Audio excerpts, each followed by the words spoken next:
Hello everyone. सो अब इस chapter का लास्ट लेक्चर होगा रिसोर्स एंड द डेवलपमेंट का। होपफुली इस लेक्चर में अब सारे जो टॉपिक्स बचे हुए हैं इसको कवर कर लेंगे। तो हम पढ़ रहे थे किसके बारे में, टाइप्स ऑफ सॉइल के बारे में, जिसमें हमने red soil and black soil को अच्छे से कवर कर लिया था। अब हम बात करने वाले हैं कौन से कलर के बारे में। ये है लैटेराइट सॉइल के बारे में। किसके बारे में? लैटेराइट सॉइल रह गया है, माउंटेन सॉइल रह गया और एरिड सॉइल रहता है, इनके बारे में करेंगे। तो फर्स्ट किसके बारे में? Laterite soil. लैटेराइट सॉइल देख रहे हैं ना, ये भी हल्की फुल्की किस कलर की दिख रही है? रेड कलर की। और कौन सी एरिया में ये सॉइल मिलेगी? जहाँ पे बहुत ज़्यादा हैवी रेनफॉल नहीं होता है। जिन एरिया में लो रेनफॉल होता है ना, जिन एरिया में लो रेनफॉल होता है वहाँ पे कौन सी सॉइल मिलती है? हमें मिलती है रेड सॉइल, लैटेराइट सॉइल। कौन सी मिलती है? Laterite soil. अब ये जो है, ये जो सॉइल होती है इसमें जो है क्या होता है कि पोरस होता है और फेरिबल स्ट्रक्चर होता है। मीन्स इसमें पोरस मतलब इसमें छेद होते हैं। छेद का इन सेंस कि सपोज करिए कि बहुत ज़्यादा जब गर्मी होगी तो यहाँ से पानी रिस करके क्या हो जाएगा, ऊपर चले जाते हैं। एक तरीके से एवोपरेशन बहुत ज़्यादा हो जाता है। इसमें क्या होता है, बहुत ज़्यादा पोरस होते हैं। और इसमें ये जो सॉइल होती है इसमें लाइम एंड कंकड़, ये क्या होते हैं, इन दोनों का ऑब्सेंस होता है। क्या होता है? ऑब्सेंस। यानी लाइम यानी चूना पत्थर और कंकड़ तो इसमें बिल्कुल भी होते नहीं। कुछ और चीज़ों में डेफिशिएंसी होते हैं, जैसे कि इसमें फॉस्फेट, मैग्नीज, नाइट्रोजन, ह्यूमस और पोटास जो है बिल्कुल नहीं मिलेंगे। और ये जो सॉइल है ये भी थोड़ी सी किस कलर की दिखती है? रेड कलर की। रेड कलर की इसलिए दिखती है क्योंकि इसमें आयरन के क्या है, क्रिस्टलाइन देखने को मिलते हैं। और ये जो रॉक्स किस रॉक से बनी होती है? मेटामॉर्फिक रॉक से बनी होती है। इसलिए किस कलर के दिखते हैं? रेड कलर के, क्योंकि इसमें आयरन का डिफ्यूजन है और साथ में ये मेटामॉर्फिक रॉक से बने हुए हैं। और इसमें साथ में हल्का सा येलोइश और येलो कलर का हल्का फुल्का लेयर भी दिखता है। इसका जो टेक्सचर है ना, टेक्सचर किस कलर में दिखता है? सैंडी टू क्ले और लूमी होता है। जैसे कीचड़ वाली मिट्टी होती है ना, जब पानी जाएगा तो लूमी सॉइल हो जाएगा और सैंडी का हो गया। देख लीजिए इसका जो स्ट्रक्चर एकदम एक तरीके से फाइन ही नहीं है। फाइन का मतलब एकदम पाउडर नहीं होता है, वैसे ही सॉइल नहीं है। थोड़े से ऐसे लग रहा है कि पत्थर को तोड़ तोड़ के इसको छोटा किया गया है। ऐसे स्ट्रक्चर इसका देखने को हमें मिलता है। इसीलिए कह रहे हैं क्या है कि सैंडी टू क्ले है। इसमें जो है वीट की प्लांटेशन करनी हो, कॉटन, पल्सेस, टोबैको यानी तंबाकू, ऑयल सीड्स हो गए, पोटैटो हो गए, etc इसमें कल्टीवेशन हम कर सकते हैं। और इस टाइप की सॉइल हमें तमिलनाडु, कर्नाटका, आंध्र प्रदेश, उड़ीसा, छत्तीसगढ़ और झारखंड में देखने को मिल जाएगी। एक चीज़ दिमाग में बैठा के रखेंगे, जब ये लेक्चर्स देख रहे हैं ना, अभी प्रीवियस लेक्चर आया था, लेक्चर नंबर 3, लेक्चर नंबर 4, तो जिन जिन स्टेट्स का नाम आ रहा है एटलस खोल के बैठ जाइएगा। एटलस में आपको लोकेशंस भी देखने हैं, पहले पॉलिटिकल मैप में, देन फिजिकल मैप में, और उसको मार्क भी करना है। और जब आप नोट्स बनाएंगे अच्छे से तो वो मैप भी उसमें इंक्लूड कर लेंगे अपने रिवीजन पर्पज़ से, ठीक है। इससे आपकी अंडरस्टैंडिंग बहुत ज़्यादा बढ़ेगी। तो ये आपने देख लिया लैटेराइट सॉइल। अब देख लीजिए थोड़ा सा फॉरेस्ट सॉइल की झलक। कहाँ मिलेगी फॉरेस्ट सॉइल? जाहिर सी बात है फॉरेस्ट के अंदर में मिलेगी।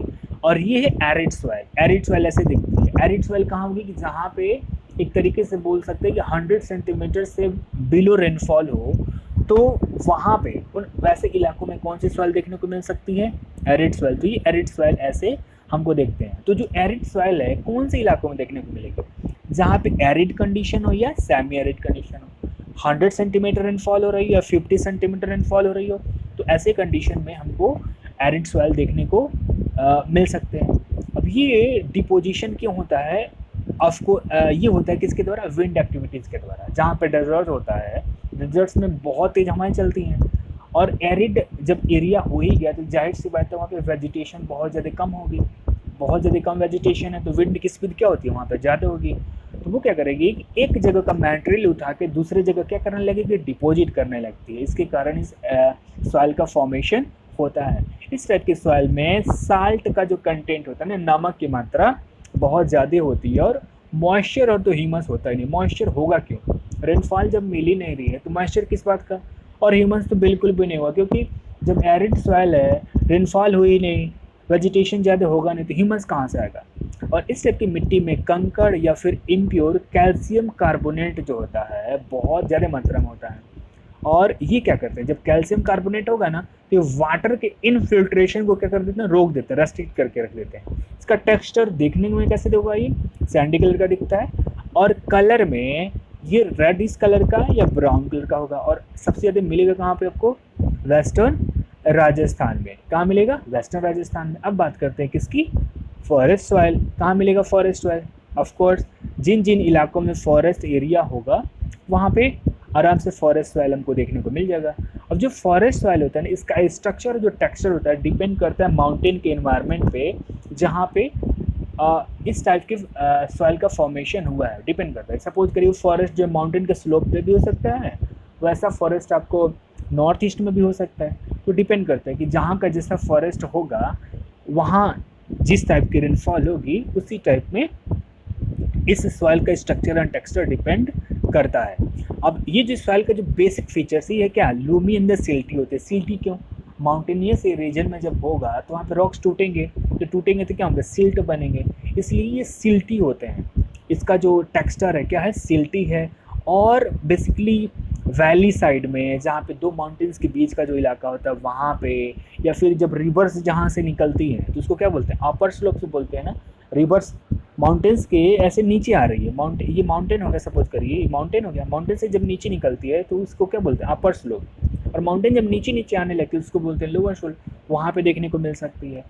और ये माउंटेन्स अगर सॉइल देखनी हो तो स्नो बाउंड एरिया जो हिमालय का वहाँ पे भी देखने को मिल सकती है। ये जो सॉइल होती है इसमें ह्यूमस की मात्रा अगेन क्या होगी, कम होगी।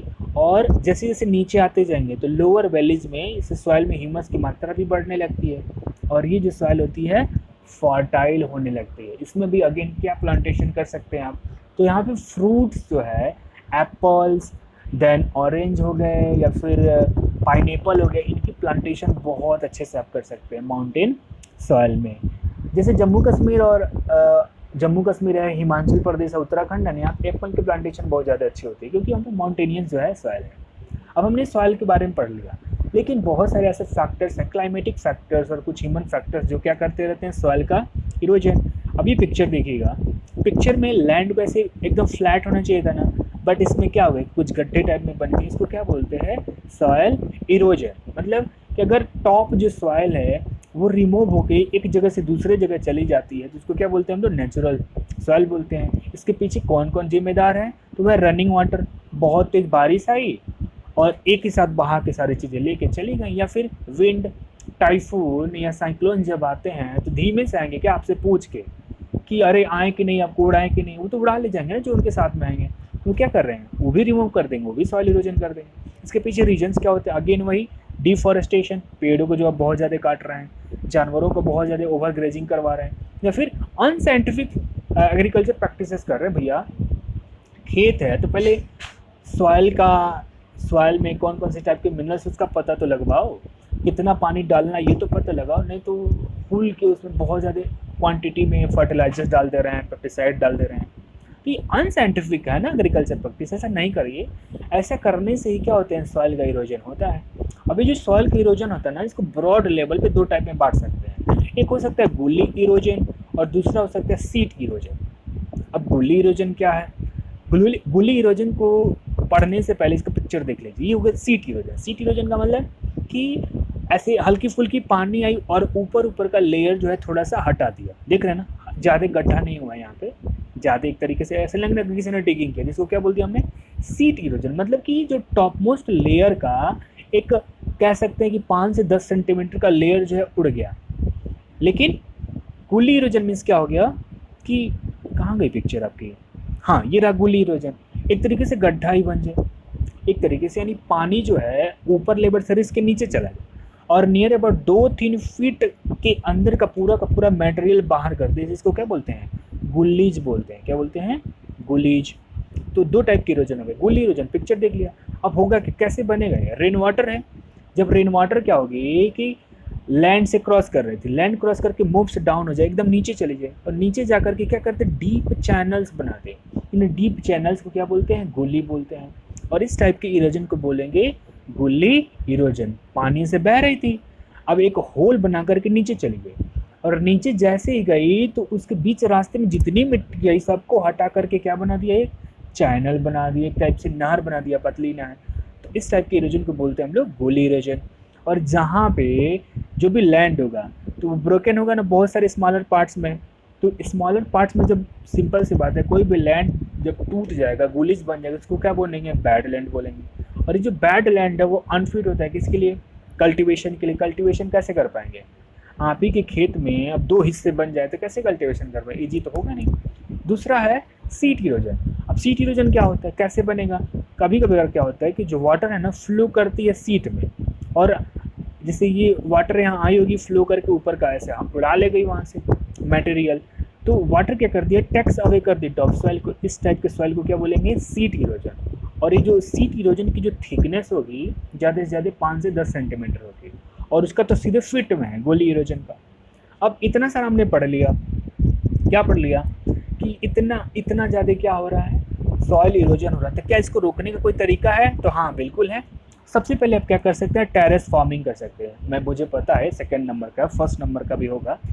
तो ये होगा, सबसे पहले अगर हमको सॉइल इरोजन को रोकना है तो क्या कर सकते हैं, टेरेस फार्मिंग कर सकते हैं। कैसे, माउंटेन्स में देख रहे हैं ना, सीढ़ी बनाई गई है, क्या बनाई गई है, सीढ़ी। तो माउंटेन्स का जो स्लोप है अगर उसको काट कैसे से सीढ़ी बना दे तो इसको हम क्या बोलते हैं, टेरेस फार्मिंग को। स्टेप्स जो है हम स्लोप्स पे कट करके अगर वहाँ पे कल्टीवेशन करें तो क्या कर सकते हैं, सॉइल इरोजन को कंट्रोल कर सकते हैं। थर्ड कर सकते हैं स्ट्रिप क्रॉपिंग। स्ट्रिप क्रॉपिंग क्या होता है, पिक्चर देखिए, यहाँ पे देख रहे हैं एक स्ट्रिप में सारे प्लांट्स लगाएंगे, एक एक लाइन में, एक एक लाइन में, एक एक लाइन। इससे क्या होता है, लार्ज जब फील्ड को, बहुत बड़ा फील्ड है उसको अगर लार्ज स्ट्रिप्स में बांट दें तो लेफ्ट टू राइट, इससे क्या होगा, ये ब्रेक कर देते हैं फोर्स ऑफ द विंड को। हवा जब बहुत तेज चलती है ना, तो जब सपोज करिए हवा यहाँ की इस वाली लाइन पे आके टकराएगी तो सारी हवा ये रोक लेंगे, सारी हवा को क्या कर लेंगे, ये रोक लेंगे।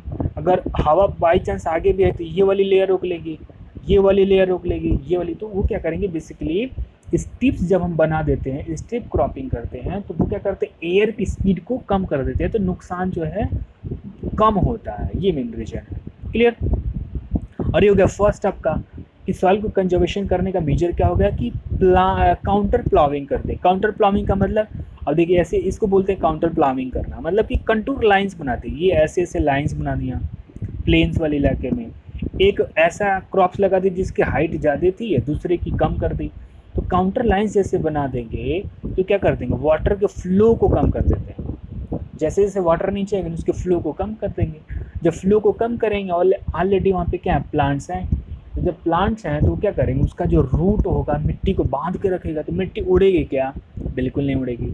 और कुछ और ये तरीके हैं जिनको हम अपना सकते हैं, जैसे उसमें लैंड डिग्रेडेशन वाली जो क्वालिटी थी, हमने बताया था ना, लैंड को कंज्यूम करने का। अगेन डिफॉरेस्टेशन मत करवाइए, ओवर ग्रेजिंग कंट्रोल करना, एफॉरेस्टेशन करना ढेर सारा, टेरेस फार्मिंग करना हिली एरिया में, या फिर शेल्टर बेंच बनाना, माइनिंग एक्टिविटीज़ को कंट्रोल करना, इंडस्ट्रियल वेट से क्या करना, उसमें हार्मफुल सब्सटेंस निकाल देना, जो भी शहरों में वेस्टेज प्रोडक्ट निकलते हैं उससे क्या कर देना, बायोगैस या बायो मैन्योर्स बना लेना। ओवर इरिगेशन जो हो रही है उसको कंट्रोल करना। अगर ये सारी चीज़ें हम अपनाते हैं तो लैंड को अच्छे से हम कंजर्व कर पाएंगे। इसी के साथ आपका चैप्टर का हो गया the end. Thank you, take care, bye bye. आपको बहुत सारे क्वेश्चंस प्रैक्टिस करने हैं बोर्ड्स वाले, प्रीवियस पेपर्स डाउनलोड करिए इंटरनेट से, और जितने भी क्वेश्चन इस चैप्टर से हैं सारे चैप्टर्स के आंसर खुद से लर्न डाउन करने हैं। उसको खुद से लिखेंगे, प्रैक्टिस करेंगे तो बहुत ज़्यादा आपके लिए हेल्पफुल होगा। और साथ में जो इस चैप्टर के एक्सरसाइज में क्वेश्चन है उनको भी करिए।